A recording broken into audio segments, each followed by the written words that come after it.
I don't know if anyone else has noticed this, but there's always a bit in an episode of a Ray Mears show, Hallowed Be Thy Name, where he's showing us something useful, like how to tie a thief's knot. Then his eyes go sort of funny and he starts to drift off on a bit of a weird one. I always believe standing here in the woods is a great way to connect to our ancestors. I can almost see them moving among the trees. The smell of wood smoke, maybe the sound of a hunting party returning successful. The sounds of And I always used to laugh at children this. playing in the village. Ray. Thief's knot. Yeah. But over the years, with my time spent out and about in the woods and wilderness of Dartmoor, I've come to realise that Ray is right. Of course he is. There's something about being in this environment that makes you feel disembodied in time. When you wake up in the woods with not a soul around, you could be anywhen in history. You'd feel just as surprised to see a hiker trundle by as a stegosaurus, a shay cart or a Segway. And this gets you in a meditative mood. Did our ancient ancestors walk these same Dartmoor paths? Who were they? What would we have in common? Indeed, what makes us human?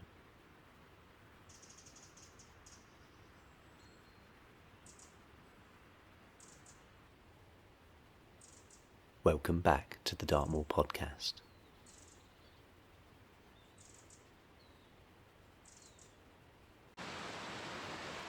The history or prehistory of humanity is a bit of a big topic for a 20-minute or so long episode of a podcast, so let's fast forward through the early bits. To the best of our knowledge, it began about 7 million years ago, when some apes in Africa began to evolve some of the traits we associate with our species. Bipedalism, big brains, decent breath control, good at chucking stuff. And for the next few million years, these Australopithecines diversified and migrated throughout Africa, evolving into many different species of human.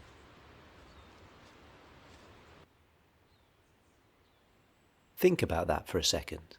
There were different species of human, in the way that there are different species of deer. You'd have merry little muntjac men, mighty moose men, and everything in between. Bonkers. And eventually, about 700,000 years ago, one of these species, Homo erectus, stop sniggering at the back, found that little land bridge between Africa and the rest of the world. From these chaps evolved further species of humans, including Homo heidelbergensis and Neanderthals, both of whose remains have been found in Kent's Cavern, Torbay, just a few miles from Dartmoor. They were here.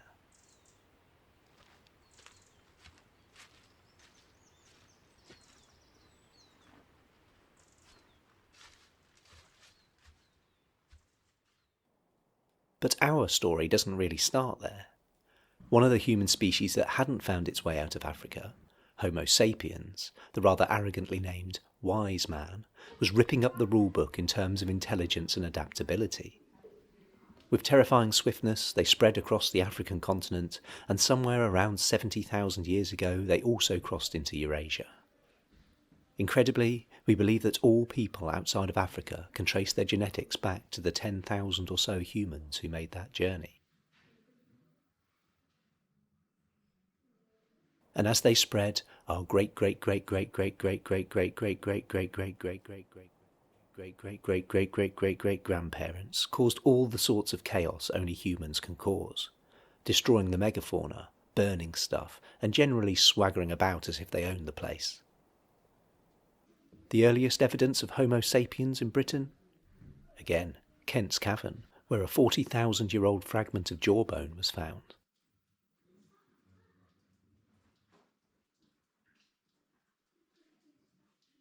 And it was about this time that the other species of human disappeared. A pattern observed all over the planet. Homo sapiens turn up and the other people vanish.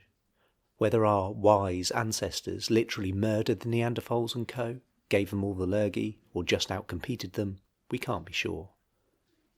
But there must have been something special about our grannies and gramps that made them so utterly dominant. Just look at the timescale. The early human species had been kicking about for hundreds of thousands, in some cases millions of years, a successful achievement by any measure. But they hadn't really advanced. They were still just bumbling about, living in caves, fighting bears, bashing things with rocks. Whereas Homo sapiens were developing, adapting, moving forwards. In a fraction of the time that the Neanderthals took to get from sharp rock axe to slightly sharper rock axe, we not only worked out how to put a handle on the axe, but travelled to the moon, recorded Sergeant Pepper, opened a Greggs.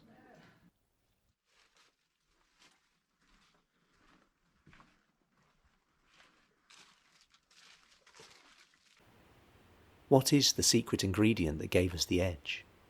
Was there a specific moment of enlightenment that changed us like Adam and Eve snacking on that apple?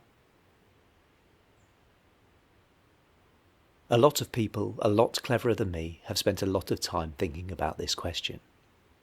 Let's look at some of their ideas.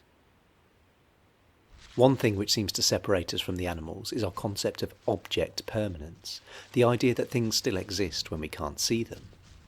Without it, we'd be very easily impressed by a trick like this.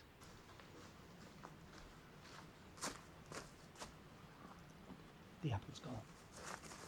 Or perhaps we wouldn't be smart enough to be impressed.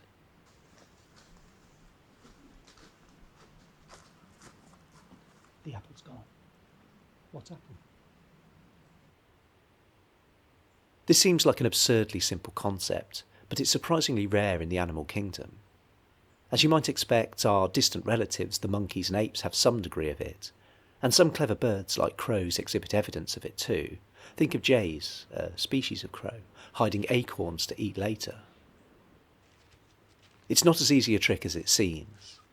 It even takes us a while to grasp it. Think about how a baby finds a game of peekaboo hilarious. No one's suggesting that the early humans didn't have object permanence, but it's probable they weren't as good at it as us. We take it to the next level in the way that we can imagine, say, the existence of a nice cave over that hill. Or maybe we could imagine that there could be a herd of tasty buffalo down in the valley, just like there were when the trees turned this colour last year. And already you can see how this trait is working in combination with two other very human abilities: pattern recognition and forward planning. We can imagine different versions of the future, then use our experience to consider which is more likely, and use this information to gauge the right direction in a given situation. An animal without these abilities is purely reactive to its environment and working on instinct. But Homo sapiens is plotting, creating pictures of different futures, and then bringing them into reality through force of will. Think how weird that is for a minute. Everything else in the universe seems to run in one direction, cause and effect. But human imagination works backwards. We think about the different possible effects and then cause one of them to happen.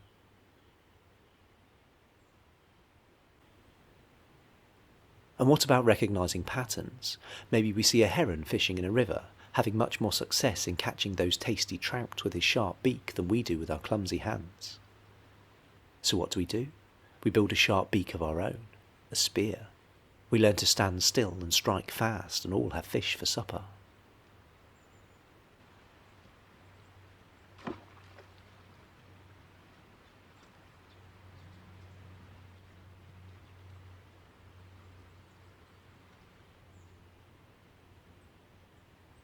But perhaps our biggest trick of imagination is being able to imagine what someone else is thinking. This theory of mind is where things get really interesting. In animals, this is a very rare and limited trait. At best, perhaps, a monkey seeing a piece of fruit that would be stolen by a larger monkey might ignore it in order not to draw attention to it so it can go back and eat it in peace later. But the human brain can concoct things far more elaborate. Maybe tough Jeff here might leave his apple lying about, knowing that none of the rest of his tribe would dare to eat it.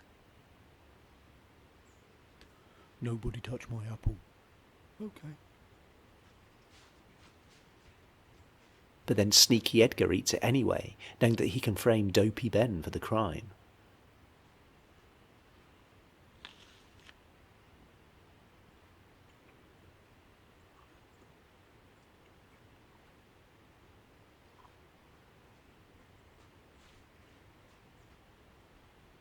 Hey, look at that. What?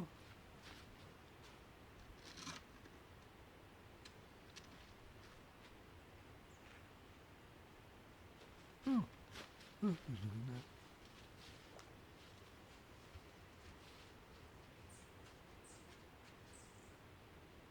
Oh, you ate my apple. Hey, he was eating an apple. Oh, This requires all sorts of mental gymnastics. In fact, lying is a very human ability, and one that may have given an incredible evolutionary edge to those who could master it. Indeed, one mildly depressing theory hypothesises that the invention of fibbing, pitted against the now necessary ability to spot a fibber, fueled a sort of mental arms race, which actually accounts for our massively expanded intelligence compared to other creatures.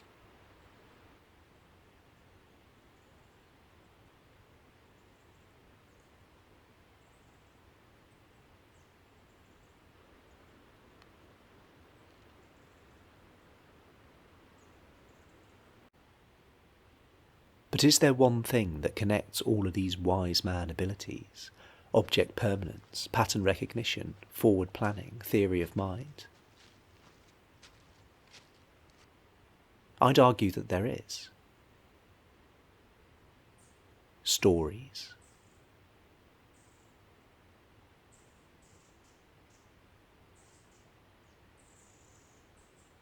We tell ourselves a story about the buffalo hiding in the valley when the leaves are yellow.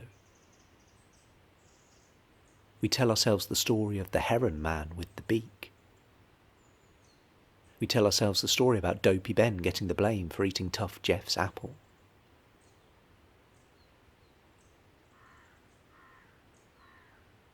We are constantly telling ourselves little stories about the future and its possibilities. And more than that, we are metaphor machines. We understand that a story is more than just the sum of its parts. It conveys hidden information. Take, say, a Dartmoor classic, The Three Little Pigs, originally Three Little Pixies. It teaches us, if your enemy has a predictable and repetitive strategy, then you can adapt and outwit him. Or maybe, if that's overthinking it, it simply instructs us to use the right tools for the job. But the point is, we don't walk away from that story going, so, I'm not a little pig, what's it got to do with me?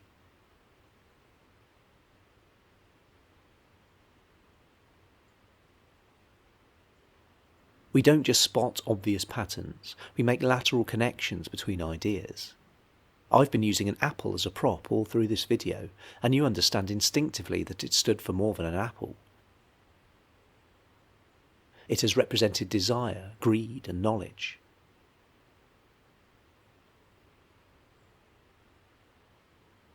And once our ancestors developed complex language to tell these stories, this allowed us to share and gather knowledge and pass it down. And then their inner intelligence exploded into culture, art, religion, education, and science. We've been sprinting forward ever since.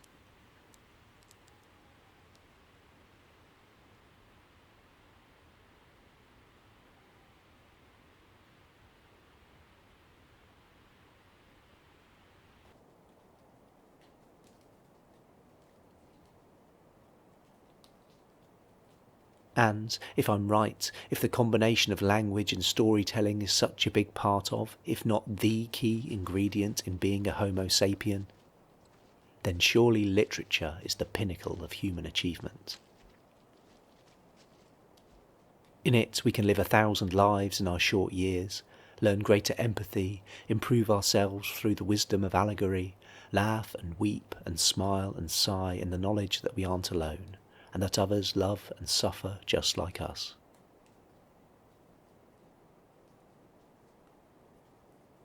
But then I would say that I'm an English teacher.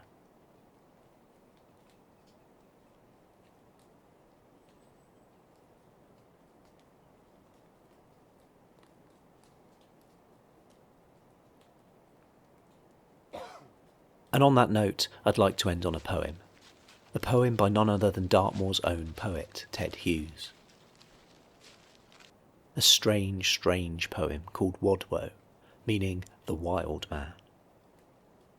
This is a poem written from the perspective of a primitive man, someone on the very edge of that self-awareness we've discussed today.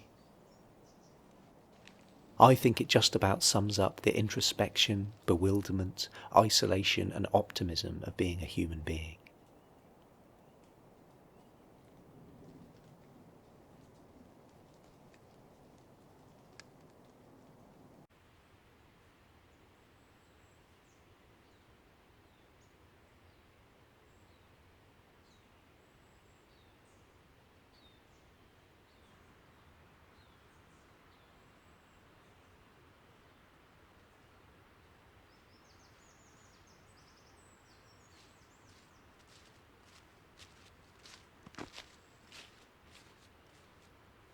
What am I? Nosing here, turning leaves over, following a faint stain on the air to the river's edge I enter water.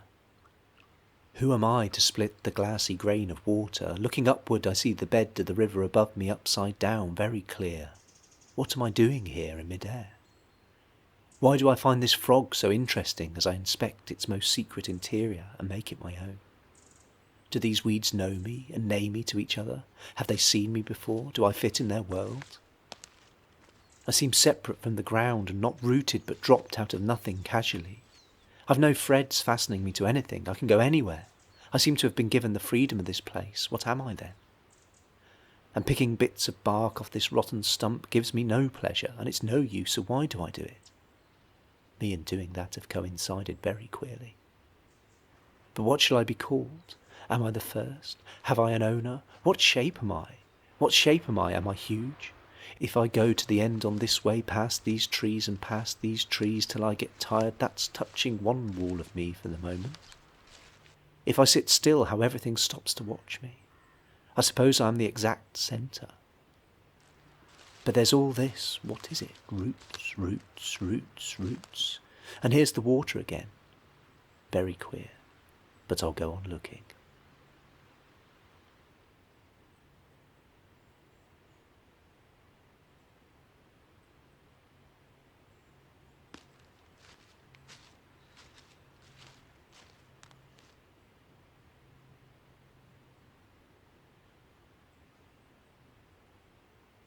A Merry Christmas, Dartmoor podcast followers.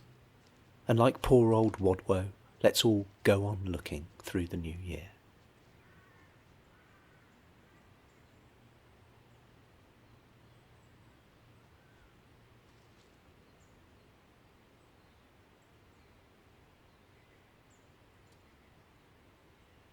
Thanks for watching. See you next time.